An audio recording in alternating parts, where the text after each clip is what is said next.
Bismillahirrahmanirrahim. Assalamualaikum warahmatullahi wabarakatuh. Kami kumpulan 3 akan membentangkan berkaitan dengan mazhab Maliki dan aplikasinya dalam fiqh semasa. Okey, pembentangnya ialah Siti Nur Asma binti Mak Rahim I20204796, Aida Salmiah binti Aziz I20204735, Naurah Awadah binti Yusaili I20204836 dan Nur Bashirah binti Ali I20204798. Okey, sebagai pendahuluan, mazhab Maliki ni adalah satu dari 4 mazhab fiqh atau hukum Islam. Mazhab Maliki ni diamalkan di utara Afrika dan sebahagian Afrika Barat. Mazhab ini mempunyai bilangan pengikut ketika teramai iaitu lebih kurang 15% daripada Muslim. Beliau imam fiqh dan hadis dari hijrah Madinah selepas zaman tabi'in.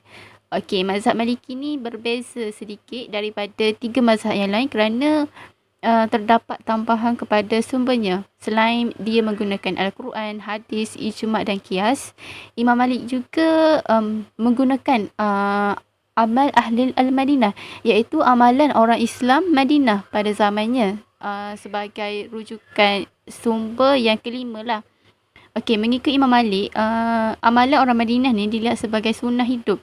Memandangkan Nabi Muhammad SAW berhijrah, tinggal dan wafat di Madinah dan kebanyakan juga sahabat Nabi pun tinggal di Madinah. Okey, jadi kesannya hadis yang dikaji oleh mazhab Maliki ni agak terhad lah daripada mazhab yang lain. Bismillahirrahmanirrahim. Saya Aida Salmiah binti Aziz, metrik I20204735. Seterusnya kita masuk dalam riwayat hidup mazhab Maliki. Beliau ialah Al-Imam Malik bin Anas bin Abi Amir Al-Asbahi Al-Yamani. Dilahirkan di Madinah Al-Munawwarah pada tahun 93 Hijrah. Beliau terus menetap di Madinah, tidak pernah keluar dari Madinah melainkan kerana melakukan ibadat haji. Beliau dibesarkan dalam masyarakat Islam yang penuh dengan ilmu warisan Rasulullah SAW, para sahabat dan tabi'in. Beliau dididik dalam guna ilmu, kata ilmu dan al-hijrah, sumber sunnah, tempat rujukan ulama dan tempat lainnya fatwa sahabat. Beliau menghafal Al-Quran Al-Karim dalam waktu masih kanak-kanak lagi. Kemudian beliau menhafaz hadis pula. Beliau mendampingi ulama semenjak kecil lagi, mencintai majlis-majlis ilmu dan begitu setia dengan seorang tokoh ulama pada zamannya yang bernama Abdurrahman bin Hurmuz. Hampir setiap masa Imam Malik bersama dengannya. Seterusnya guru-guru Imam Malik yang masyhur. Beliau mempelajari ilmu fiqh dan sunnah dari tokoh ulama yang ramai jumlahnya. Di antaranya yang masyhur ialah Abdurrahman bin Hurmuz, Muhammad bin Muslim bin Syihab Az-Zuhri, dan darinya lah Imam Malik mengambil hadis fi al-athar dan fatwa sahabat. Abu Zina Abdullah bin Zakwan juga merupakan guru hadis bagi Imam Malik. Kemudian Yahya bin Sa'id, gurunya dalam bidang fiqh al-ra'i dan ilmu riwayah hadis. Seterusnya beliau berguru dengan Rabi'ah bin Abdurrahman Faqih al-Ra'i, Ja'far bin Muhammad al-Baqi dan ramai lagi guru beliau yang tidak dapat disenaraikan. Namun demikian, guru yang banyak mempengaruhi pemikirannya ialah Muhammad bin Muslim bin Syihab al-Zuhri dan Rabi'ah al-Ra'i. Seterusnya murid-murid Imam Malik yang masyhur. Di antara murid beliau yang agung dan masyhur di kalangan mazhab Maliki ialah Abdullah bin Wahb yang berguru dengan Imam Malik selama 20 tahun. Seterusnya memainkan peranan yang berkesan dalam mengembangkan mazhab Maliki di Mesir dan Maghribi. Beliau meninggal dunia pada tahun 197 Hijrah. Demikian juga dengan Abdul Ar-Rahman bin Al-Qasim Al-Masri, murid Imam Malik yang amat berpengaruh dalam memantapkan mazhab Maliki, di mana beliau bersahabat dengan Imam Malik hampir 20 tahun dan meriwayatkan darinya hadis Al-Muwatta. Riwayat beliau dikira paling sah. Beliau meninggal dunia pada tahun 197 Hijrah.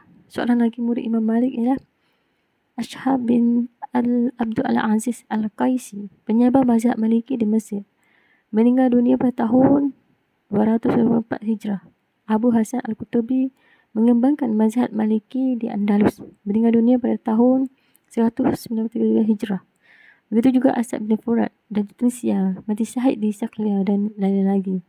Selain dari mereka tersebut, Imam Syafi'i juga pernah menjadi murid kepada Imam Malik dan mempelajari kitab Al-Muwatta karangan beliau yang masyhur itu. Seterusnya kita masuk kitab-kitab Imam Malik, iaitu kitab Al-Muwatta. Al-Muwatta adalah sebuah kitab yang menggabungkan ilmu hadis dan ilmu fiqh. Kitab ini merupakan karya agung yang telah dihasilkan oleh Imam Malik bin Anas radhiyallahu anhu. Karya ini memiliki banyak keistimewaan kerana kitab ini disusun berpandukan Al-Quran, hadis dan fatwa para sahabat Nabi Muhammad SAW. Al-Muwatta bahasa Arab berarti yang disepakati atau tunjang atau panduan tentang ilmu dan hukum-hukum agama. Kitab tersebut merupakan sebuah kitab yang mengandungi hadis-hadis hukum yang dikumpulkan oleh Imam Malik serta pendapat para sahabat dan ulama-ulama tabi'in. Kitab ini lengkap dengan pelbagai masalah agama yang merangkumi ilmu hadis, ilmu fiqh dan sebagainya. Semua hadis dalam kitab ini adalah sahih kerana Imam Malik terkenal dengan sifatnya yang tegas dalam penerimaan hadis tertentu. Beliau sangat berhati-hati ketika menapis, mengasingkan dan membahas serta menolak riwayat yang meragukan.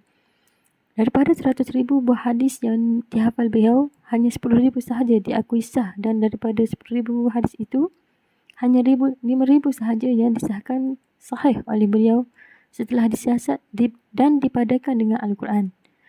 Menurut satu riwayat, Imam Malik menghabiskan 40 tahun untuk mengumpul dan menapis hadis-hadis yang diterima daripada guru-gurunya. Imam Syafi'i pernah berkata, tiada sebuah kitab di muka bumi ini yang lebih banyak mengandungi kebenaran selepas Al-Quran selain daripada kitab Al-Muwatta karangan Imam Malik. Seterusnya kita masuk akhlak Imam Malik radhiyallahu anhu. Imam Malik radhiyallahu anhu memiliki kepribadian tinggi dan mempunyai ilmu yang luas serta ketajaman fikiran di seluruh alam. Imam Malik dikenali sebagai contoh bagi generasinya, tokoh pada masanya, seorang ilmuwan daripada para ilmuwan yang memberi petunjuk dan kebenaran. Beliau digelar dengan gelaran iman Darul Hijrah yang merujuk kepada iman dari negeri hijrah iaitu Madinah. Imam Malik telah menunjukkan sesuatu yang sangat baik sebagai penuntut ilmu. Al-Iman Az-Zahabi berkata, Imam Malik mula mencari ilmu ketika umur belasan tahun. Beliau sudah mampu berfatwa ketika masih muda sekitar 17 tahun maupun 18 tahun. Ramai yang meriwayatkan hadis daripada Imam Malik sedangkan umur beliau masih muda pada ketika itu. Ramai penuntut ilmu dari pelosok dunia datang mempelajari ilmu dengan Imam Malik pada akhirnya pemerintahan Abu Ja'far Al-Mansur dan selepas itu. Sesudah itu makin ramai yang datang mempelajari ilmu dengan Imam Malik pada pemerintahan Khalifah Harun Ar-Rasyid sehingga beliau wafat. Imam Malik tidak pernah mensia-siakan masa beliau. Beliau menuntut ilmu dengan sangat luar biasa. Beliau katakan, aku tidak pernah duduk bersama orang yang kurang bijak walaupun sekali. Beliau merupakan insan yang sangat menjaga adab dan penampilan beliau ketika majlis ilmunya. Majlis ilmu Imam Malik merupakan majlis ilmu yang penuh dengan kemuliaan dan menjaga adab. Imam Malik ini merupakan seorang lelaki berubaya dan cerdik. Imam Qutaibah menambah lagi, tidak ada yang ketawa sampai terbahak-bahak, tidak ada yang mensia-siakan serta tidak ada suara yang diangkat ketika majlis Imam Malik. Kewibawaan Imam Malik diperincikan lagi oleh Imam Qutaibah. Katanya, ketika kami belajar dengan Imam Malik, tidak ada seorang pun yang berpaling dan melihat ke sana kemari. Masing-masing menunjukkan kepala. Para sultan turut berasa gerung dengan Imam Malik. Pernah terjadi dalam peristiwa Imam Syafi'i pergi untuk menuntut ilmu dengan Imam Malik. Saat ketua Makkah mengutus surat kepada ketua Madinah untuk meminta agar dibawa Imam Syafi'i kepada Imam Malik bagi menuntut ilmu. Ketua Madinah yang menerima surat tersebut lalu berkata kepada Imam Syafi'i, wahai pemuda, sesungguhnya berjalan dari tempat yang paling jauh di Makkah menuju ke tempat yang paling jauh di Madinah dengan perkakaan yang lebih ringan daripada aku berjalan ke pintu rumah Imam Malik. Begitulah dikatakan berubahnya Imam Malik sehinggakan pemimpin turut merasa segan untuk berjumpa dengan beliau. Ibn Ma'in, seorang ulama hadis, mengatakan Imam Malik termasuk dalam hujah-hujah Allah SWT ke atas hambanya. Sekiranya ingin melihat kehebatan Allah SWT, lihat pada Imam Malik. Ilmu dan kehebatan yang Allah beri pada makhluknya menunjukkan kehebatan Allah SWT. Okey, seterusnya kita beralih kepada dasar hukum mazhab Maliki. Ada 10 sumber yang digunakan. Yang pertama, Al-Quran. Al-Quran ni adalah sumber yang utama dipegang oleh Imam Malik sebagai sumber rujukan. Beliau tidak akan mencari nas dalam mana-mana sumber sebelum beliau mencarinya di dalam Al-Quran. Contohlah, kalau tiada dalam Al-Quran, barulah Imam Malik beralih kepada sumber yang kedua. Okey, sumber yang kedua iaitu As-Sunnah. As-Sunnah ni yang menjadi dasar pembinaan mazhab Maliki ialah hadis ataupun sunnah Nabi yang beliau nilai sahih. Ini adalah kerana hadis ataupun sunnah itu adalah penafsir Al-Quran ataupun penjelas, yang mana diterangkan oleh Allah dalam Al-Quran yang bermaksud, dan apa-apa yang dibawa oleh Rasul itu terimalah, dan apa-apa yang dilarangnya maka jauhilah.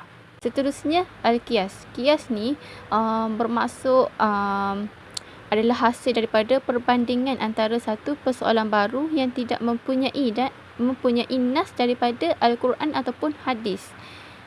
Imam Malik ni mengambil qiyas sebagai salah satu sumber hukum mazhab lah.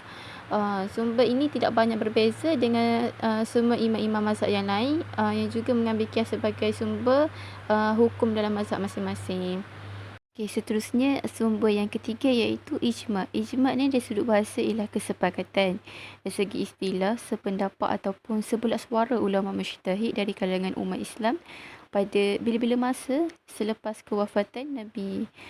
Okey, sepakat ulama mujtahid dari umat Islam sama ada dalam bentuk pegangan, kata-kata ataupun perbuatan untuk mengeluarkan hukum yang berlaku selepas kewafatan Nabi Muhammad sallallahu alaihi wasallam. Okey, seterusnya amal ahli al-Madinah, iaitu Imam Malik ni menjadikan amalan penduduk Madinah sebagai sumber hukum dalam membina mazhab beliau.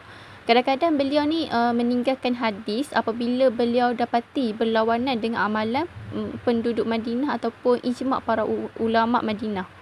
Okey, ini adalah satu-satunya sumber yang tidak dipakai oleh mana-mana imam mazhab.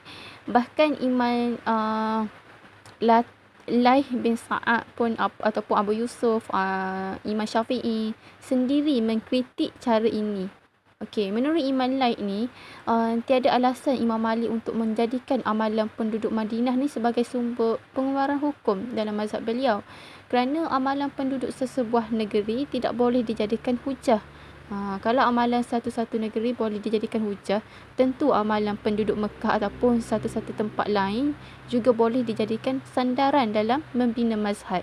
Kerana masing-masing negeri tidak sunyi daripada dihuni oleh para sahabat Rasulullah sallallahu alaihi wasallam. Namun sebagai seorang ulama besar, tentulah Imam Malik ni mempunyai hujah-hujah yang kuat untuk beliau mempertahankan dirinya di atas tindakan beliau menjadikan sebagai sumber untuk mengeluarkan hukum. Imam Malik ni berpendapat bahawa penduduk Madinah ni amat mengetahuilah sunnah-sunnah Rasulullah, dan mereka sekali tidak akan bersepakat melakukan sesuatu amalan yang tidak diajarkan Rasulullah sallallahu alaihi wasallam. Maka sudah tentulah ia lebih kuat untuk dijadikan sumber hukum berbanding hadis ahad. Sebab itulah Imam Malik ni lebih menerima amalan penduduk Madinah berbanding hadis ahad. Assalamualaikum warahmatullahi wabarakatuh. Nama saya Nur Bashira binti Ali. Nombor metrik I20204798. Okey, saya akan teruskan pembentangan untuk dasar-dasar hukum Imam Malik yang keenam, iaitu Qaul al-Sahabi.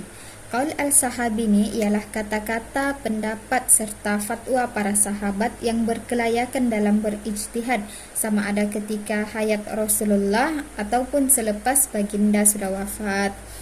Okey, menurut Imam Malik, para sahabat ni tidak akan memberi fatwa kecuali atas dasar apa yang difahami daripada Rasulullah sallallahu alaihi wasallam. Okey, sebab itulah para sahabat ni dipercayai mereka tidak akan membuat kebohongan, penipuan kan terhadap apa yang mereka dapat daripada Rasulullah. Jadi justru itulah Imam Malik ni menerima fatwa sahabat ni sebagai hujah dalam dasar-dasar hukumnya. Yang ketujuh, al-istihsan. Imam Malik menggunakan al-istihsan ni dalam berijtihad. Pada pendapat Imam Malik ni, istihsan ni maksudnya melaksanakan sesuatu berdasarkan dalil yang paling kuat di antara dua dalil yang umum. Yang ke-8, Sad al-Zarai. Sad al-Zarai ni antara dasar istinbat hukum yang banyak dipakai oleh Imam Malik. Okey, Sad al-Zarai ini maksudnya menutup pintu yang membawa kepada kerosakan, ataupun dari segi istilahnya mencegah terhadap sesuatu perkara yang boleh membawa kepada kerosakan. Contohnya, melihat aurat wanita ajnabi perlu dicegah sebab ianya membawa kepada laluan zina. Okey, yang kesembilan al-istishab. Okey, Imam Malik ni dia menjadikan istishab ni sebagai salah satu landasan dalam menetapkan hukum. Okey, istishab ni maksudnya menetapkan hukum yang berlaku pada masa sekarang ataupun pada masa akan datang berdasarkan kepada hukum yang telah berlaku ataupun yang telah ditetapkan pada masa lalu. Hukum tu berubah kalau terdapat nas yang mengubahnya. Okey, contohnya seseorang ni dia sudah menunaikan solat maghrib, lepas tu dia mau solat isyak tapi dia ragu-ragu dengan wuduknya tu sama ada masih kekal ataupun terbatal. Jadi kalau berdasarkan ulama Imam Malik, wuduknya tu dikira wuduknya tu tidak batal. Sebab masa solat maghrib tu dia yakin dengan wuduknya tu sempurna. Jadi bila masuk isyak, kalau dia ragu-ragu dan wuduknya tu itu tidak dikira, sudahlah. Okey, yang ke-10 al-masalih al-mursalah. Okey, al-masalih al-mursalah ni banyak digunakan oleh Imam Malik apabila tidak terdapat sebarang nas Al-Quran ataupun hadis untuk dijadikan dasar sama ada sesuatu kemaslahatan tu boleh dilaksanakan, harus ataupun tidak boleh dilaksanakan. Okey, masalih al-mursalah ni ialah untuk kebaikan atau tujuan kemaslahatan manusia. Ataupun secara istilahnya masalih mursalah ni ialah membuat sesuatu hukum yang baik dan berfaedah untuk kepentingan masyarakat. Imam Malik ni juga antara mazhab yang menggunakan masalih mursalah ni dengan lebih meluas berbanding dengan imam-imam yang lain. Okey, itu sahaja untuk dasar-dasar hukum Imam Malik. Bismillahirrahmanirrahim. Saya Naura Awada binti Yusaili, nombor matrik I20204836, akan membentangkan tajuk aplikasi mazhab dalam fiqh semasa.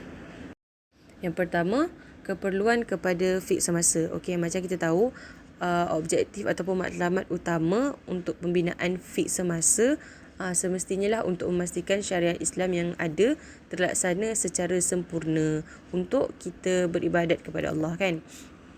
Jadi keperluan asas sebagai prasyarat bagi kejayaan untuk kita laksanakan syariat Islam ni, yang pertama, keperluannya untuk memperbarui ijtihad bagi menyelesaikan persoalan semasa umat Islam. Okay, yang kedua, keperluan kembali kepada syariat Islam sepenuhnya dengan bukan mengambil separuh ataupun sebahagian dari hukum sahaja. Kita ambil semua, bukan ambil separuh-separuh. Dan yang ketiga, kebebasan dari tekanan realiti semasa. Okay, macam kita tahu yang dunia sekarang ni macam-macam yang berlaku, kan. Jadi benda ni tak jadi halangan untuk kita ikut syariat yang ada. Okey, lepas tu para mujtahid perlulah mengkaji, menelaah, memahami dan seterusnya mengambil kira realiti tempatan dalam pertimbangan ijtihad mereka. Jadi para mujtahid ni kena tengoklah apa yang berlaku situasi sekarang untuk mereka berijtihad. Seterusnya, sumber hukum fiqh semasa. Fiqh semasa bukan fiqh yang berasingan, yang fiqh yang baru, yang berasing daripada syariat Islam. Tapi fiqh semasa ni ialah hukum hakam semasa yang diijtihadkan daripada sumber-sumber Islam. Okey, seperti yang kita tahu, sumber-sumber Islam ada dua, kan. Sumber-sumber Islam yang pertama ialah sumber yang disepakati dan sumber yang tidak disepakati. Okey, antara sumber-sumber yang disepakati Al-Quran, hadis, ijma' dan qiyas. Dan manakala sumber yang tidak disepakati ialah masalih mursalah, huruf, istihsan, istishab, qaulus sahabi, syara' min qablana dan sad'u zara'i. Seterusnya, peringkat proses hukum fiqh. Okey, untuk kita merumuskan hukum fiqh semasa ni, kita kenalah lalui, bukanlah kita, maksudnya ijtihad ni perlu melalui beberapa peringkat. Ini 4 ni adalah apa yang digariskan oleh Syekh Ali Jum'ah, iaitu bekas mufti Mesir. Untuk yang pertama, iaitu peringkat menggambarkan persoalan, iaitu marhalah taswir, iaitu satu proses untuk kita faham latar belakang isu yang perlu diperbahaskan. Okey, ini melibatkan 4 elemen, iaitu masa, tempat, individu dan keadaan. Untuk peringkat yang kedua iaitu peringkat adaptasi, marhalah takif, iaitu satu proses permasalahan yang baru untuk kita sesuaikan dengan teori-teori fiqh yang ada dan sumber-sumber nas hukum yang berkaitan. Okey, untuk yang ketiga, proses untuk merumuskan hukum, iaitu marhalah bayan al-hukm, iaitu satu proses yang melibatkan satu penelitian terhadap dalil dan istidlal. Benda ni kita untuk menentukan hukum, instrumen dan kaedah yang akan digunakan. Contohnya qiyas, maslahah, istihsan dan macam-macam lagi. Untuk yang terakhir iaitu peringkat fatwa, marhalah al-ifta, iaitu ni proses terakhir yang melibatkan penyesuaian antara prinsip syariah dengan situasi semasa. Okey, dan diambil kira lah, semua tu diambil kira untuk keluarkan fatwa yang sesuai. Okey, yang terakhir, slide saya yang terakhir, contoh aplikasi fiqh semasa. Okey, fatwa yang diputuskan sebelum angkasawan pertama Malaysia berlepas ke ISS. ISS ni ialah International Space Station. Okey, saya mengambil contoh yang berada dekat Malaysia, yang dikeluarkan oleh Malaysia dalam ijtihad dalam isu ibadah. Okey, untuk pengetahuan, walaupun ada beberapa angkasawan Muslim daripada beberapa negara lain yang telah ke ISS, tapi fatwa yang rasmi yang diorang keluarkan dekat negara diorang tak ada fatwa rasmi. Jadi Malaysia ni melakukan satu inisiatif lah untuk keluarkan fatwa kepada angkasawan.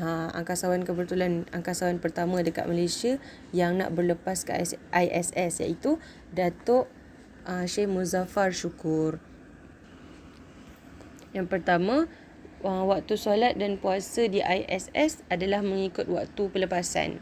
Dekat mana Datuk Syekh Muzaffar berlepas, kat situlah waktu solat dan waktu puasa beliau. Okey, yang kedua, solat ditunaikan sebanyak 5 kali untuk tempoh 24 jam, sama dengan hari dekat bumi, dan boleh ditunaikan secara jamak dan qasar dan tak perlu dikodokkan. Okey, yang ketiga, harus bertayamum dengan apa sahaja yang berasal daripada bumi. Contohnya ISS sebagai kaedah untuk mengangkat hadas lah. Yang keempat, penentuan arah kiblat hendaklah dengan cara menghadap Kaabah, dan sekiranya susah, bolehlah menghadap ke mana-mana arah. Susah kalau dekat angkasa nak solat, jadi bolehlah menghadap ke mana-mana arah sahaja. Dan yang kelima ialah penggunaan tisu yang telah disediakan oleh ISS, iaitu International Space Station, sebagai alat untuk beristinja adalah harus. Setakat itu sahaja daripada saya. Sekian, terima kasih. Baiklah, kesimpulannya, dalam Imam Malik ni membina mazhabnya, mula-mula Imam Malik ni akan mencari dulu dalil di dalam Al-Quran dalam menetapkan sesuatu hukum tu. Tapi kalau beliau tidak jumpa dalam Al-Quran, Imam Malik ni akan cari pula dalam hadis.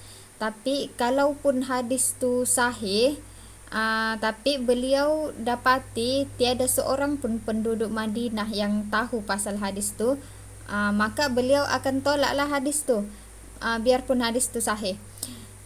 Jadi di sinilah timbul perbezaan antara hukum mazhab Imam Malik ni dengan imam-imam yang lain dalam masalah berkaitan dengan hadis. Baiklah, itu sahaja pembentangan dari kumpulan kami tentang tajuk mazhab Maliki dan aplikasinya dalam fiqh semasa. Sekian, terima kasih.